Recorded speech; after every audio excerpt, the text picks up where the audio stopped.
Kembali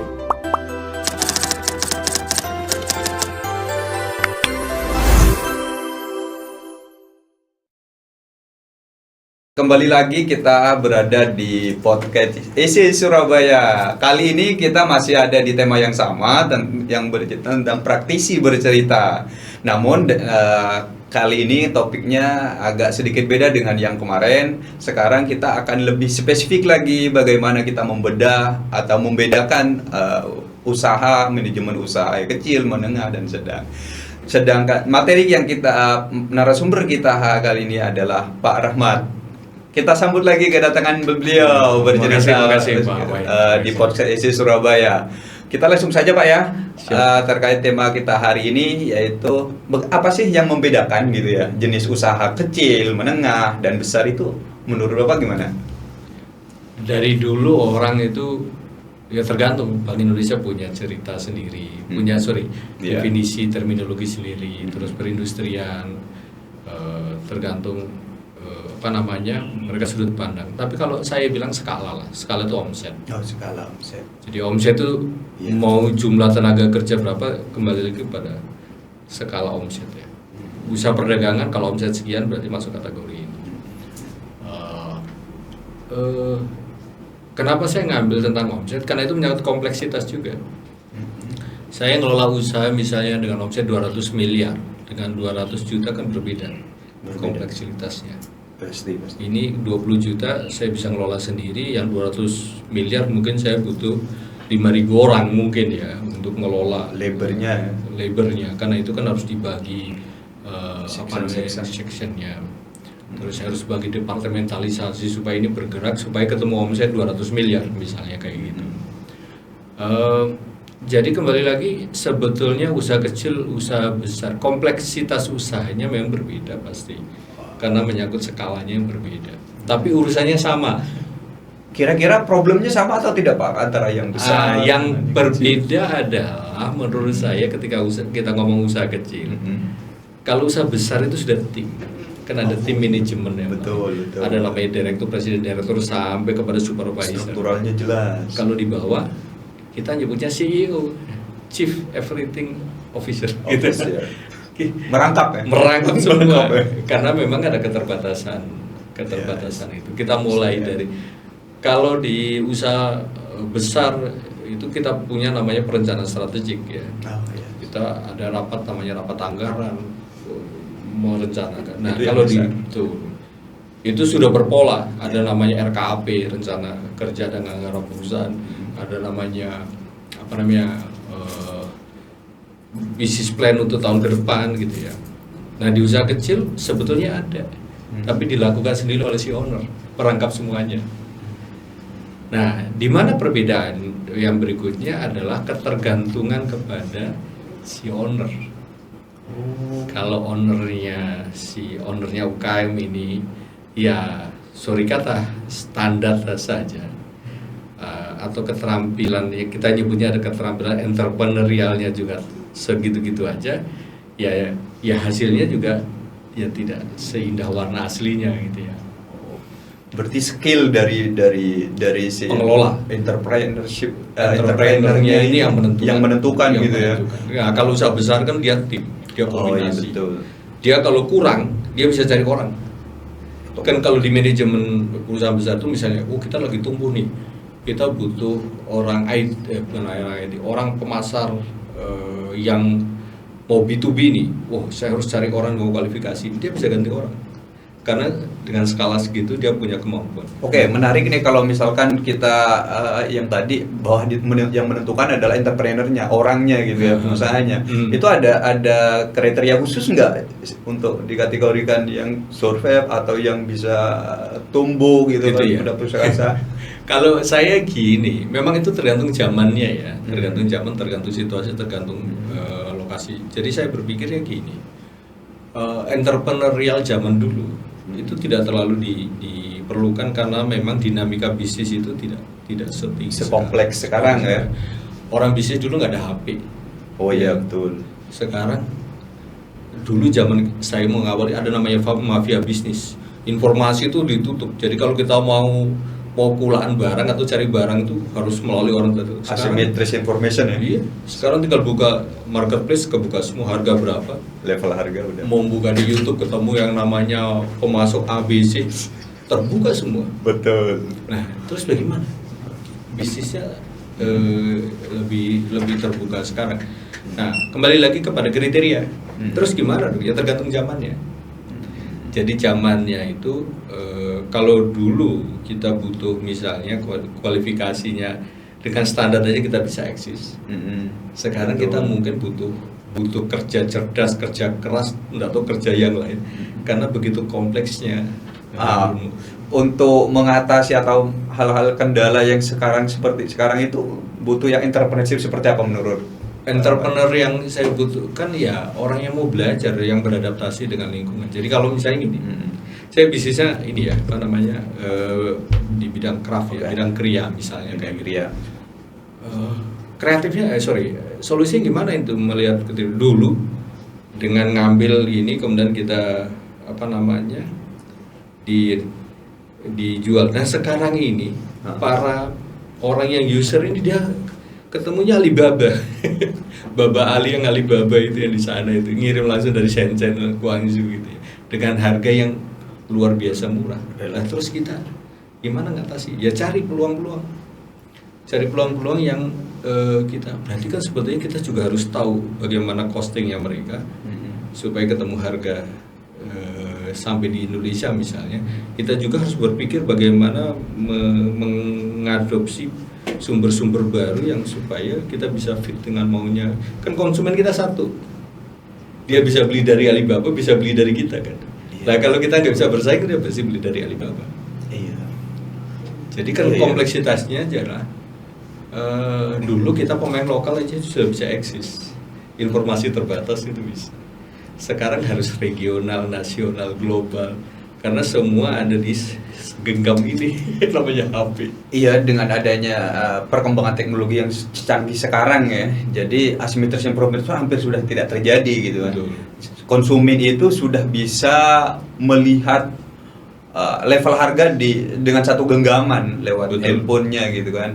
Bagaimana kita menciptakan peluang-peluang itu bagi kita sebagai entrepreneurship, terutama yang level usaha kecil ya, yang skala kecil gitu. Makanya gini, ini masalah cara pandang tentang optimisme dan tentang satu masa depan ya.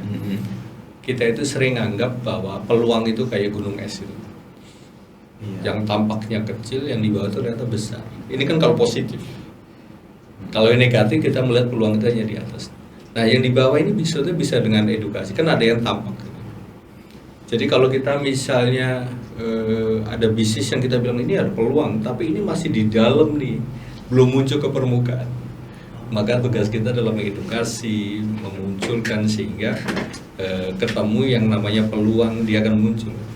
Yang harus digerakkan dengan cara-cara edukasi, sering gathering macam-macam gitu ya. Sebenarnya di sekitar kita itu banyak sekali ya market, peluang-peluang untuk market itu ya Pak ya.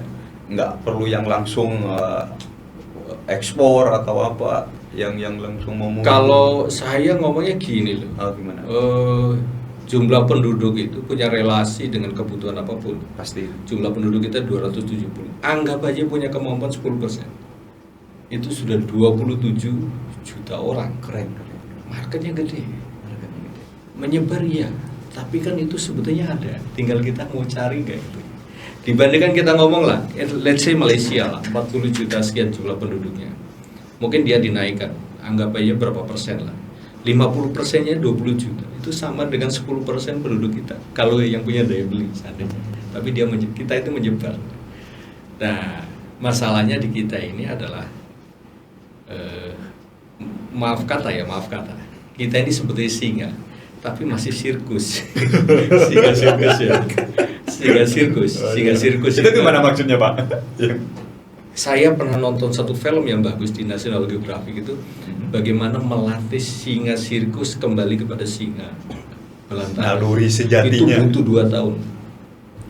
Jadi tahu nggak latihan pertamanya? Iya. Lari. Oh gitu. Jadi singa sirkus itu. Ketika dia tidak terbiasa lari. Nah, ketika dipindah ke Afrika, latihan pertama itu lari. Jadi dikasih kandang. Terus tahu nggak latihan terakhirnya adalah berikutnya itu dilatih membunuh, makan dan sebagainya. Naluri kesingaannya dilatih kembali. Sampai kemudian terakhir latihannya adalah latihan bertahan hidup. Umpannya binatang buruannya disajikan babi hutan waktu itu. Ternyata 2 minggu dicari itu si singanya itu nggak ngirim kabar, kan dipasangi kalung GPS itu ya. Terus dicari ketemu, ternyata perutnya bolong, kalah lawan babi hutan, dilatih lagi supaya bisa mengatakan gitu.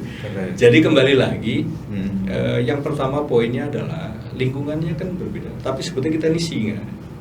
Cuma kita harus dilatih naluri kesingaannya ini menjadi sesuai dengan taruhannya. Kalau kita ini belum sampai kepada pemain global, masih terlalu jauh lah. Anda bisa bayangkan, saya punya kerajinan di Tanggulangin. Ada salesman dari Juki, tahu mesin jahit? Tahu itu. Dia ini area sales manager Juki yang ada di Singapura. Tidak bisa bahasa Inggris, hanya bisa aja bahasa Cina. Karena Juki buatan Jepang, aplikasinya kan di China. Sales manajernya itu ada di Singapura, datang ke Tanggulangin, ngecek gimana konsumsi mesin Juki di Tanggulangin. Kita ini belum pernah ke Guangzhou, kita belum pernah ke Shenzhen, belum pernah ke. Kita ini hanya masuk kepada bisnis-bisnis yang lokal yang sebetulnya lompatan kita, saya menyebutkan kita sering lompatan kodok, tanggung banget. Jadi ya masih banyak PR. Maksud saya kalau di area bisnis itu kapasitas kami ini masih kapasitas lokal. Kita harus tingkatkan dari lokal, regional, dari regional ke nasional, dari nasional. Karena potensi lokalnya cukup tinggi sebenarnya ya.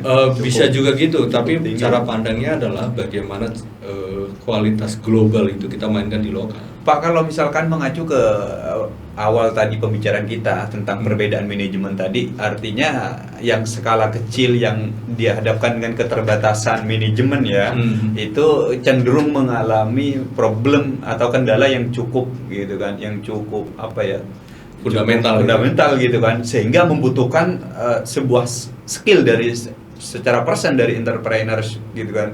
Itu kira-kira kompetensi apa atau soft skill apa yang sekiranya bisa dimiliki oleh si entrepreneur? Sebetulnya ilmu di kampus sudah cukup.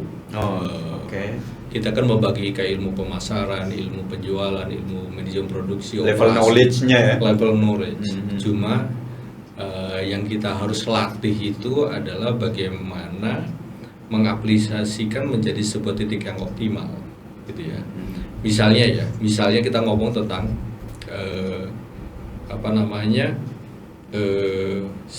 rantai pasok lah, supply chain.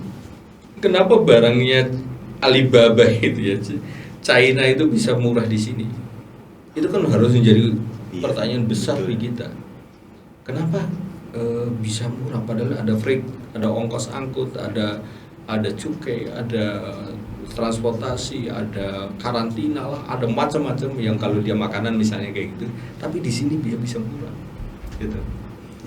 Manajemen operasinya standar, ilmunya standar, tetapi kekhususan itu supaya bagaimana efisiensi itu bisa, apakah ketemu dengan jumlah yang kita harus produksi atau kita cutting dari proses-proses ini yang menurut saya harus pendalaman. Jadi kesimpulannya adalah kalau kita ngomong tentang usaha ini, kita terus fokus pada satu bidang, satu produk ya.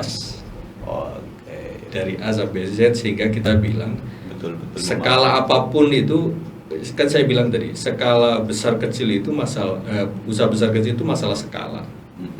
Tapi di arena permainan pada masing-masing ini harusnya kita tuntas itu ya, supaya kita bisa mencari gain yang besar di masing-masing wilayah yang bermain kita. Usaha besar nggak mungkin main yang kecil, kita pun akan tidak bisa masuk besar karena menyangkut permodalan, menyangkut segala. Ada marketnya sendiri-sendiri ada ya. market yang Mau sendiri. baik yang level besar maupun yang kecil gitu ya. Sehingga kita harus betul-betul memahami tentang Oke, terima kasih Pak Rahmat sudah berkenan hadir sebagai narasumber di podcast IC Surabaya. Masukannya sangat insightful sekali tentang tema kita hari ini yang bercerita, praktisi bercerita. Terima kasih atas kunjungannya ke podcast. Semoga berikutnya kita bisa kembali.